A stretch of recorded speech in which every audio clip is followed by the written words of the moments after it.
have to preserve it and preserve the benefits for those people who have retired or are close to retirement, make sure that they don't lose anything that they've paid in for, that they've earned. Okay, so both candidates agree on that, but here's the specifics I'm looking for from both of you, and maybe you can tell me. If you and I spent like the U.S. government spent, we'd have our homes foreclosed, we've had our valuables taken away, and we might even go to jail. Now, how specifically would a congressman from the 3rd District or would-be congressman from the 3rd District go through that minefield and be able to power the reduction of spending? I think it's simple, just like you said. I mean, day in and day out, everyone, whether it's a business or in your home, you have to adhere to a budget. The federal government is not doing that. They're attempting to buy our way out of a recession. And they're putting another strain on the taxpayer in the same way. Unemployment is at all-time highs.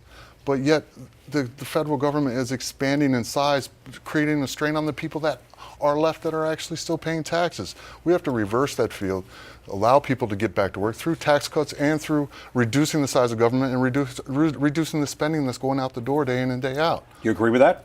Well, I've actually done that. I've looked at each one of the votes that Congress has been presented and looked at it towards an eye of creating private sector jobs and towards reducing these deficits. And I think my votes reflect the philosophy that Mr. Runyon is now espousing. I have voted against spending more times than for spending. I voted against some massive spending things which I thought were not right for our economy. There was a giant thing they call an omnibus bill. Voted against it. $1.something trillion.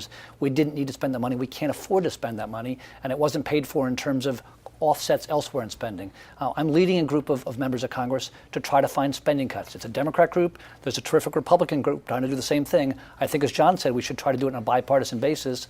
I'm one of those guys that all my legislation is bipartisan because I think that's the way to get things done. Unfortunately, there aren't enough people of both parties in Washington willing to bridge the gap, work with people on the other side to solve America's problems. But it's the same way bipartisanship went out the window with the stimulus bill being one of the largest spending packages of all time that you voted for. Yeah, I think you're right, but for the wrong reason. I think you don't understand that when Republicans said, let's put some spending cuts, I misspoke, some tax cuts in there for families and for small business, and I fought for those tax cuts. Republicans then weren't willing to vote for it, by and large, with a few exceptions. Some Republicans in the Senate did vote for it, but I think we missed a chance for both parties to come together, and I'm not saying Democrats are immune to this criticism. Both parties have failed to reach across and find a way to be centrist, to be independent of party bosses and find ways to solve our problems. And frankly, I've been one of those people in Congress. My voting record is very clear in this. Your such a voting record centrist. is very clear with Number Nancy five, Pelosi at number 90% of the time. That's funny, John. Number 5. It's not funny. That's a fact. I'm the number 5th centrist vote in the Congress. I've stood up to my party leadership time after time on the big ones, on health care, on this omnibus spending, on 7 of the 12 spending bills, on the most recent budget. I'm saying no to spending. I'm saying yes to the sort of spending that's good for national security, good for supporting our troops in Afghanistan and Iraq, good for helping our veterans. But some of the things we just can't afford anymore. So I'm looking at each issue on its merits and saying yes or no based on what's right for our district and for our great country. You said it yourself right there that we can't afford any more. You started it with the stimulus package and turned and flipped right after the governor took the district by 17 points. You decided that you've needed to come out and change your position on spending to try to get reelected. This stimulus bill you're describing, in fact, was the biggest tax cut for small businesses in our country's history. It also sent hundreds of millions of dollars back to New Jersey and American residents all over the country. It was a tax cut for middle-class families, for small businesses. It probably did help. Did it help enough? Heck no. We wish we had 5% unemployment rather than 10%, 3% rather than 5%. Of course we wish that. This is a massive recession that took years in building up, where families spent too much, where government spent too much, where we borrowed too much, and to suggest that somehow the stimulus failed because it didn't bring us out of this terrible recession, I think is sort of the political tactics that people tend to take when they're a little bit desperate. We have to solve big problems by being patient and building up the private sector and not throwing bombs away, unfortunately, you're now doing. No, I'm not throwing bombs away, but you talk all the time about taking care of small business, seniors, people that are struggling in this economy. But yet you vote for bills like cap and trade, which is going to be another huge national energy tax that, the numbers are out there of, you really don't know what it's going to cost. You know, And there's it's a lot- unfortunate because those are the people it's going to directly affect. We do know that for New Jersey, an energy bill would be a good thing because New Jersey already has its own energy policy with So nine raising other the price states. of every product Well, made it in the actually, country would actually would benefit lower the, anyone? would lower the price in New Jersey, and even the NRCC, the National Republican Campaign Committee, put out a statement saying New Jersey is one of the states that would benefit from it. It's why hold on, John. It's why the majority of Republican congressmen from New Jersey voted for it. The And I majority think of if you Republican ask most congressmen. of them now, they would probably change their position I on know it. you've changed your position on other issues. I respect that. You were for the bank bailout. Now apparently you're against it. A couple months you'll be for it. on the bank bailout, well, and we've spoke to that in the past. Well, were you for the bank bailout? No. Okay. So he was, and now he's not. It's Well, I'm just asking. I'm just curious. No. Now, also, as far as Pelosi, are you a Boehner guy? I'm as independent as the next guy. I He's mean, I had some think pretty that- extreme positions out No, there. because you know what? It's career politicians and politics in general that live on labels, and that's not what it's about. It's about representing the people at home. Okay, And what when about- you're going to throw these labels out and do the work that needs to be done. Okay, while we talk about Nancy Pelosi, I have a question for both of you. I guess I'll start with John Adler.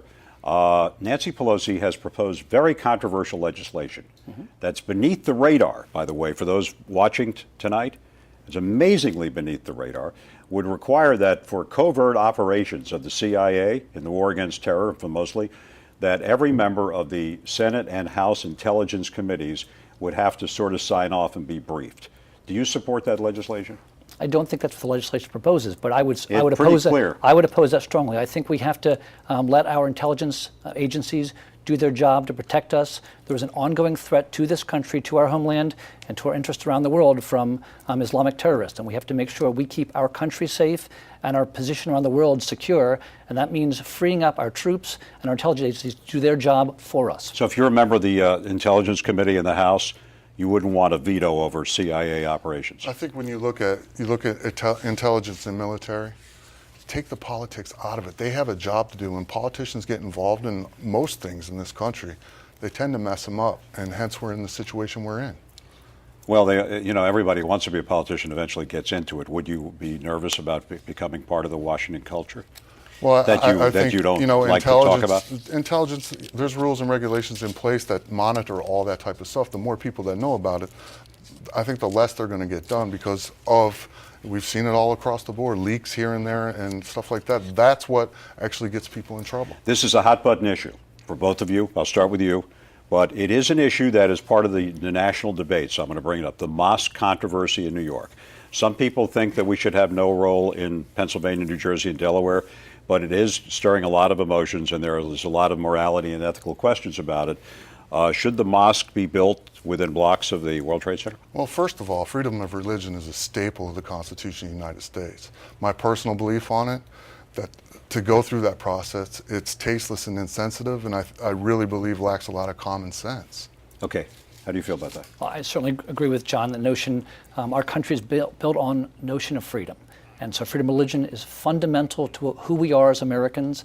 I think common decency would suggest that this Islamic Center move somewhat farther away from ground zero, from 9/11. There are many families all around our region. You mentioned Philadelphia, New Jersey. We have families that suffered terrible loss on September 11, not just New York area. So we all, as a country, grieve about that. I think decency would suggest moving the mosque away, moving the Islamic Center away, and finding an opportunity, maybe through the Archbishop of New York, to bridge the cultures and have people reach out and talk to each other, to find common ground, but to celebrate the best of America in a way that's respectful of families that are still suffering. John Adler, John Runyon, they'll return with some, hopefully some good answers to a very direct question about one of the most controversial issues of the year, right after this.